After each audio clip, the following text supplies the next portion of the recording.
What's up? It's your boy Carcino here, and let's get to it. Man, this has been one powerful, powerful week. It really has. And I say that only to say this. It's been a nostalgic week. We've been looking back in the past and learning from it. Speaking for my family. When you lose people and you forgot people you lost, and you go back and look at old VHS tapes, and you forget how long ago times actually was. In 2003, that was a long time. I'm like, man, I'm like, this little baby that I'm looking at now is married with two kids. And I'm like, wow, that blew my mind. Blew my mind. And it got to me thinking about all the things that seems like so timeless. 1991, in the summer, July, Boys in the Hood came out. John Singleton came out, smashed all the doubters, and put out this epic film. So when Boys came out, everybody and their mama sat back and said, okay, so this how do you do it? You know what I mean? So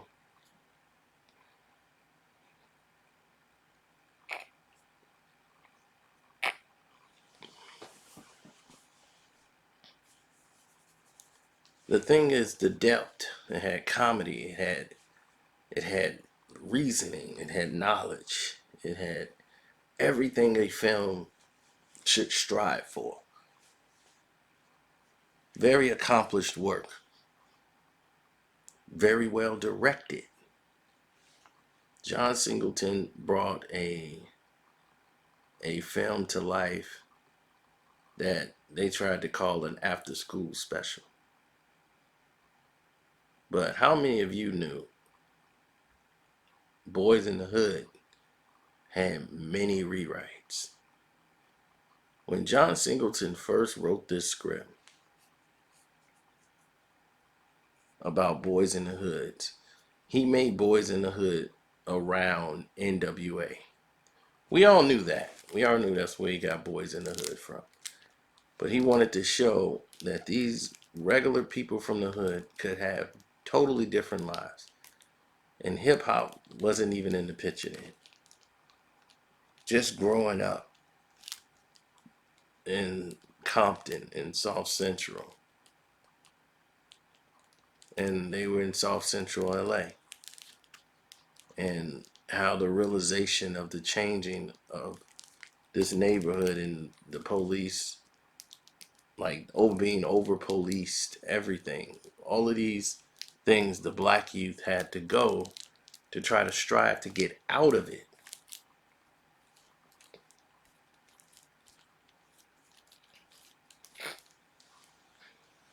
Singleton didn't have the money when he written the script.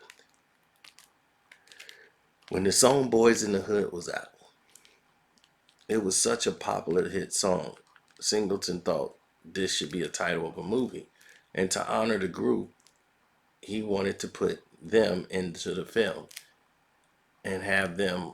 He often tells the story like that was supposed to be NWA on the porch. All of NWA on that porch. But that wasn't necessarily the case. Eazy-E is who he patterned the villain to be in this whole film, who was the antagonist. He even dressed him like Eazy-E with the hat, the jerry curls, and the sunglasses, and made him a blood. Now, without using Bloods and Crips as they theme for the movie, they let you fill in those blanks. But they all decked out in red. You already know what time it was, you know.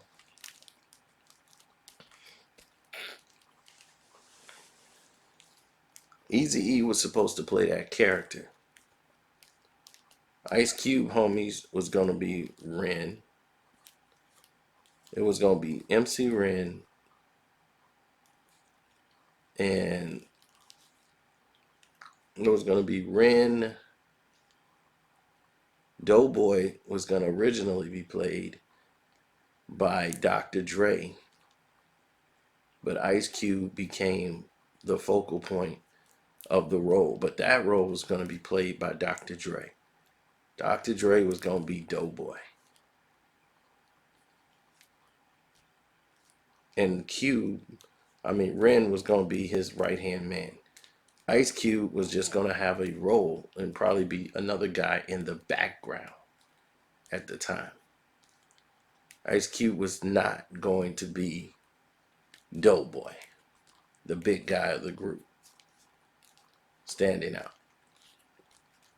Trey and Ricky were not, they were going to be played by actors, as these were people that had more established roles. Doughboy speaking lines were going to be small, minute. They were just supporting actors.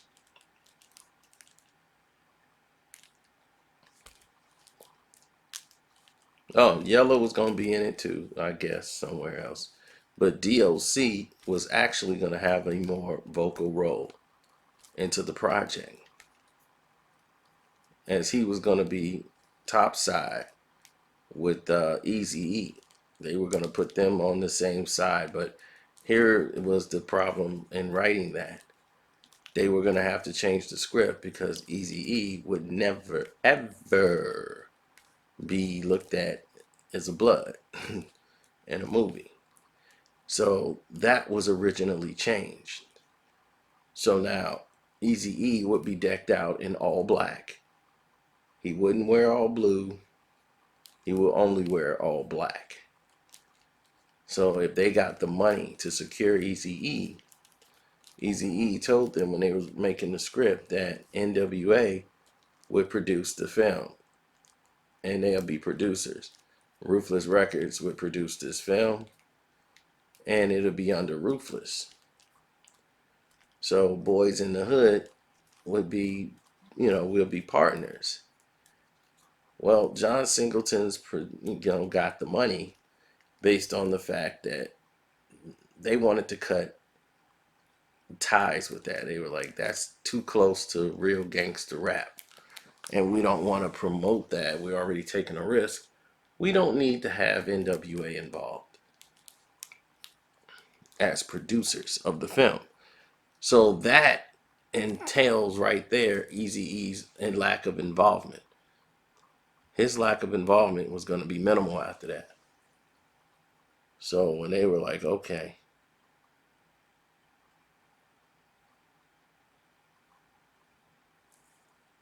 and Ice Cube was going through his transformation at this time. This is one of the last times you'll see him with his Jerry curl. As a lot of people were switching over to Islam at that time, and so was Ice Cube. As Khalid Abdul Muhammad and all those guys in the neighborhood were really preaching in LA, and a lot of young rappers were starting to follow suit. Cube was one, as his cousin was hooked with the Islamic views and ways. So they started to switch over, and he wanted to get that stuff out his head. And you know, he was like, man, they were like, man, my character Doughboy has a Jerry curl. So Cube had to hold on to the Jerry curl till the movie was completed. And once the film was complete, then he was able to shed he was able to shed the look that he felt like I'm surpassed this look, you know. This isn't me. You know, I'm not this guy no more.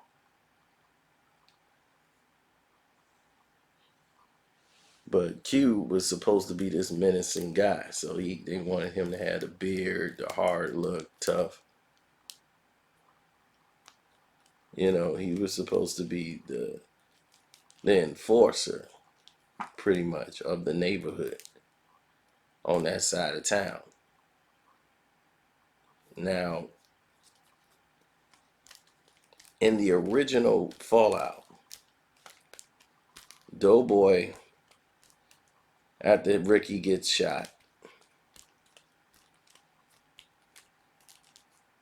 before they have that speech that you hear at the end, cops don't know, don't show, don't care about people in the hood.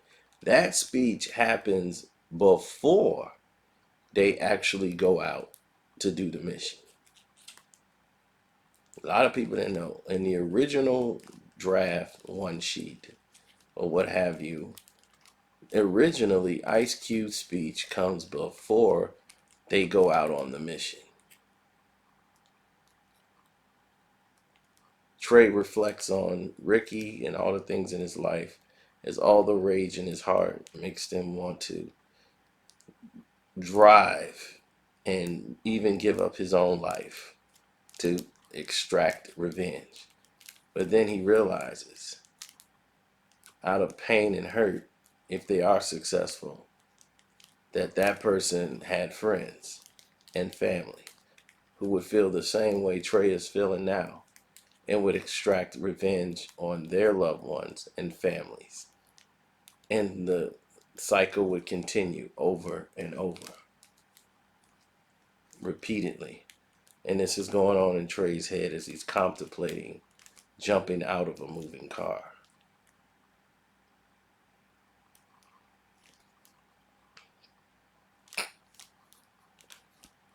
So in the original script, Trey acts out of the car and Doughboy wouldn't stop and said, "Nah, you in this."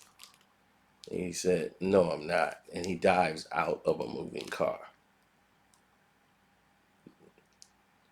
damaging and hurting his shoulder.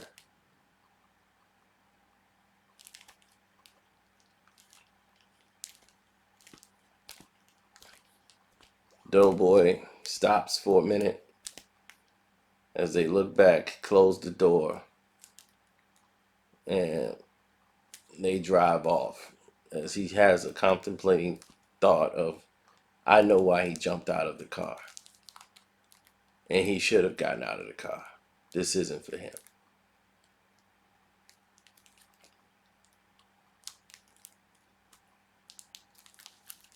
So,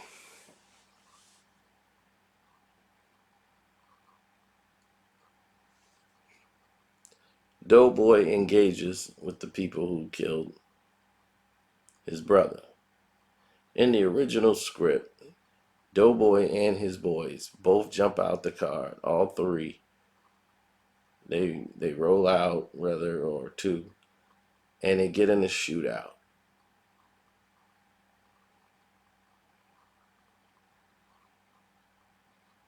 Now, Ice Cube gets the guy who killed his brother.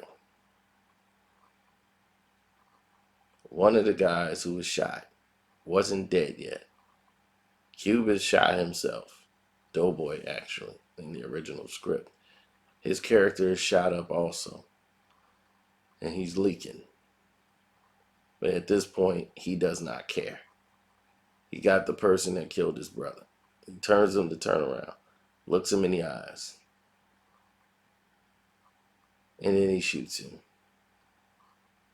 And as he walks away, one of the guys who's laying dying on the floor that they shot, one of his homeboys, gets off a final shot, hitting Doughboy as his boys way back in the car for him. And they see their homeboy fall down, Doughboy. And they jump into the driver's seat and pull off and leave Doughboy there on the scene, deceased. everybody was dead. That was the original script of Boyz N the Hood. There was no last speech with Ice Cube, but that was supposed to show you the grim reality of retaliation and revenge and payback, that it only comes out to that result. So during this time frame, the character that they wanted, that they paved to be Eazy-E, was going to get in a shootout with Ice Cube, and both of them die. But he's going to shoot and kill Eazy-E. Are you kidding me? Then they have this implosion within the group, right? Because at this time, Boyz N the Hood is a dream. It's not a reality. But when money started coming in, and it looked like it was going to become more of a reality, the group is breaking up.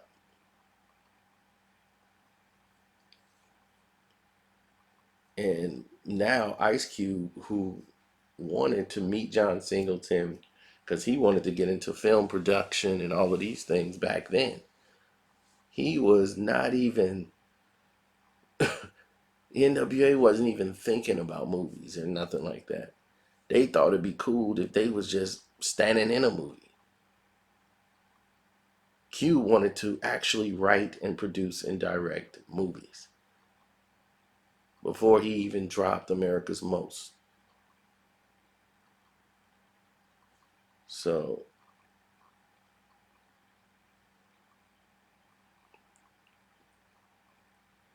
at this time, Ice Cube comes around and tells John Singleton, and I think they were at an Arsenio Hall show or something, like, hey man, you know, don't forget me.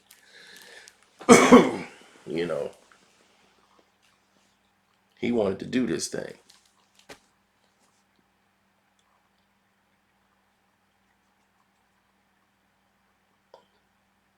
I remember so many, it was like so vivid. Everybody got mad at the same time and decided to do the same old, same old. And you might say, what's the same old, same old? They decided to come up with the same old story, same old lie, same old time.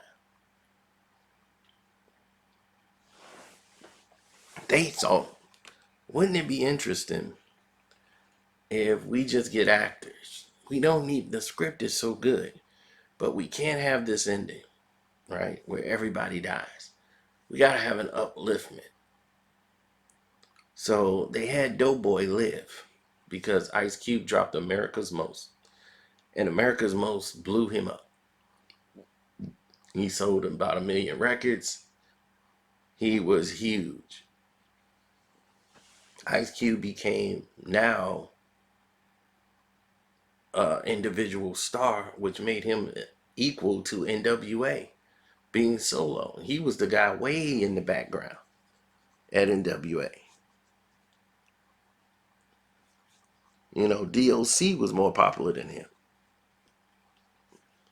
So now, with DOC's accident kicks off and underway, you know, Doc has his car accident. Um, then you have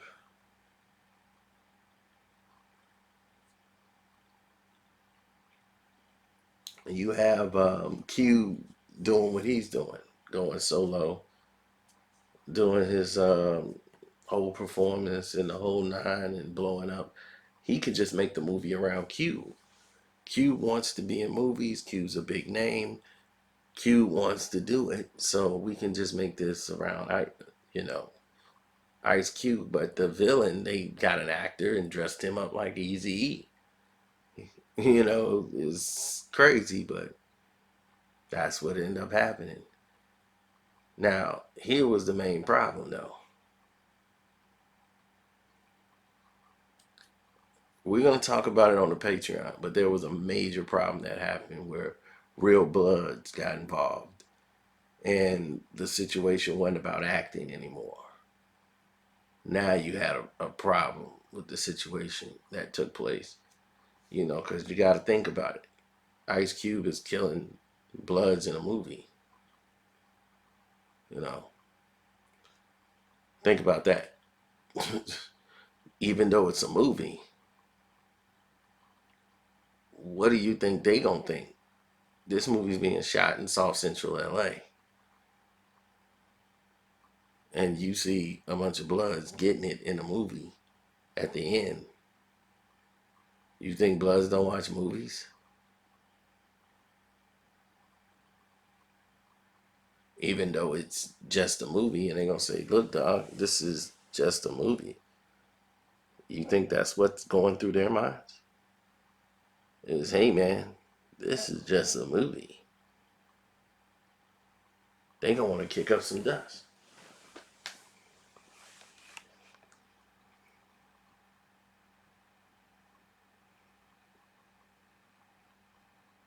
They gonna want to extract some sort of revenge.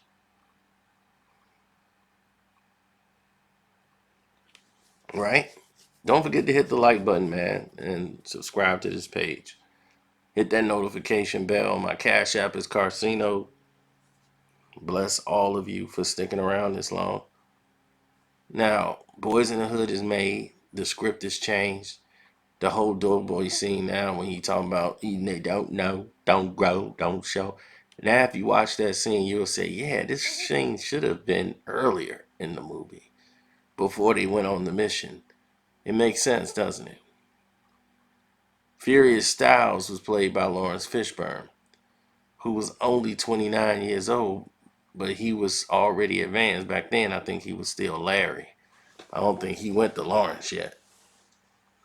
He was Larry then. So Larry played a role that he wasn't even old enough to play, really. To be a 29-year-old father of an 18-year-old kid, it's crazy. Now, all this is taking place,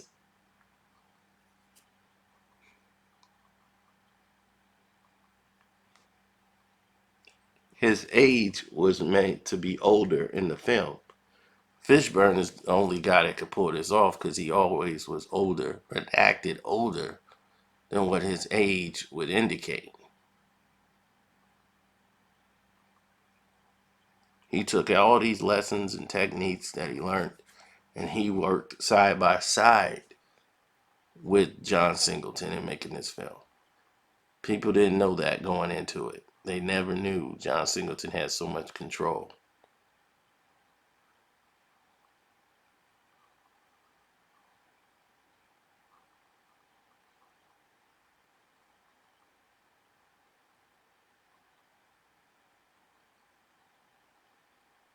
So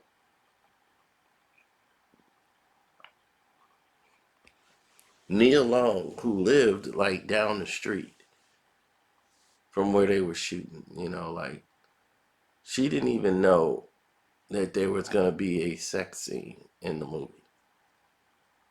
She was a girl that was supposed to stick to her virtues, and they made a change in the script that they thought was impactful, like which like he been trying to get her to, make that jump. And this is discussing teenage love, being under peer pressure when you're not ready to do it. And she wanted to make sure that her character kept her virtue throughout the film and made, to be respected. But in the film, it felt like, okay, it does work because it was still on her terms. She decided when she was going to be able or willing to say, yeah, I want to give it to you now. Because she was giving herself to him. She felt his pain and his vulnerability.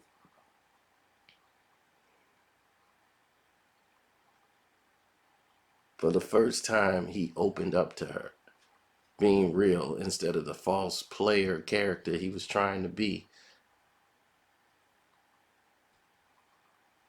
She got to see him vulnerable.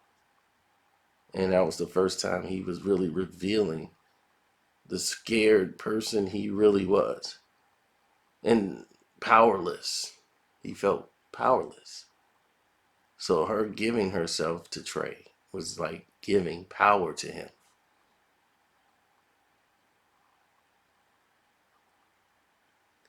It's more powerful than you guys can probably process, but that was a very powerful scene in the movie. So it wasn't just some sex scene.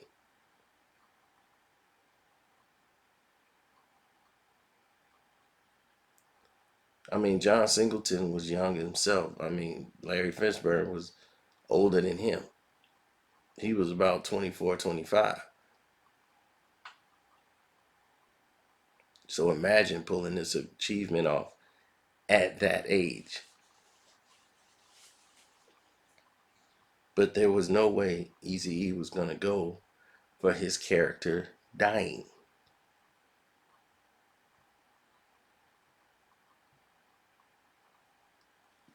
It wasn't going to happen.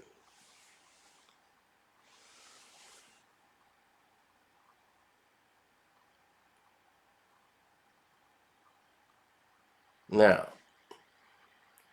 here's what I was told on the other side.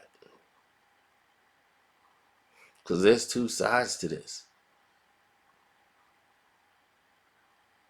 But I should save it for the Patreon when I do that.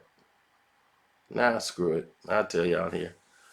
The Patreon is going to have a more detailed situation and what happened when they said cut and the movie was over. We're going to go down that road. Now, let's keep it right here for right now. There are a lot of situations in play that people know nothing about and knew anything about. But here was the deal. Singleton didn't give a damn about Ice Cube before this movie or his album dropped. Ice Cube was going to be a pro, probably a guy in a wheelchair. Who cared? He was going to be standing around. His whole attraction to this was Eazy-E. Doughboy character was written off Eazy-E. The villain was written off of Eazy-E. Eazy-E had a total influence on John Singleton, not just the Boyz N the Hood NWA album. Eazy-E was the one that stood out. He sung the song, not Ice Cube. Even though he might have wrote it, Eazy-E's the voice he heard. Eazy-E was the look, the looks, the hat, the Jerry curls. He wanted that look. So Doughboy was both written for Eazy-E and Eazy-E. That's it. Dre was supposed to fill in for the role of Doughboy, as Eazy-E and Dre was going to be side by side. As far as polar opposites. But MC Ren was going to be on the side of Dre with Cube in the background. That's just really weird how it foreshadowed things that was going in real life. And how Ren was really Eazy-E's guy that they brought in. And they got so cool with Ren because they rhymed and Ren could rap. So Ren brought a whole nother side to it because Ren was the only one who was really gang affiliated. You know, Dre was a producer. Yellow was a guy who sung in a group with him. Q never was in a gang, never rolled with a gang. He was a writer. DOC was from Texas.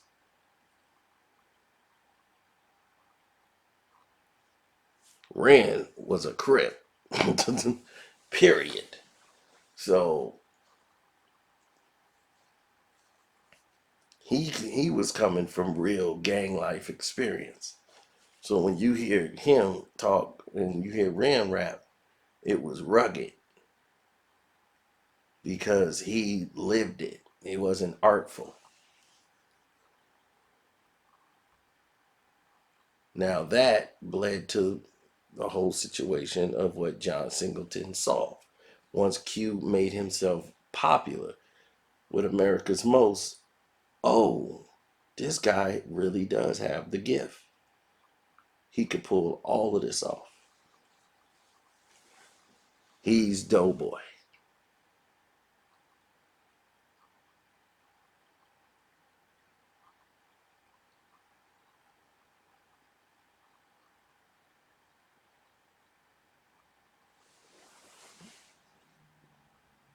It made sense.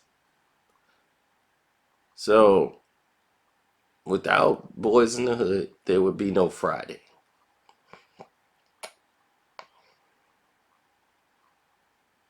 You understand me? There would be no Friday. If you didn't see Q as Doughboy,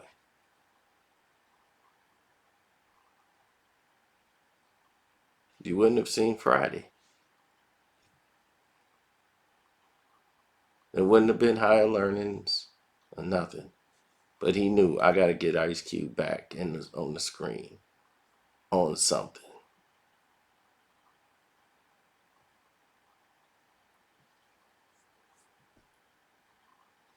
So this is some Black history for you.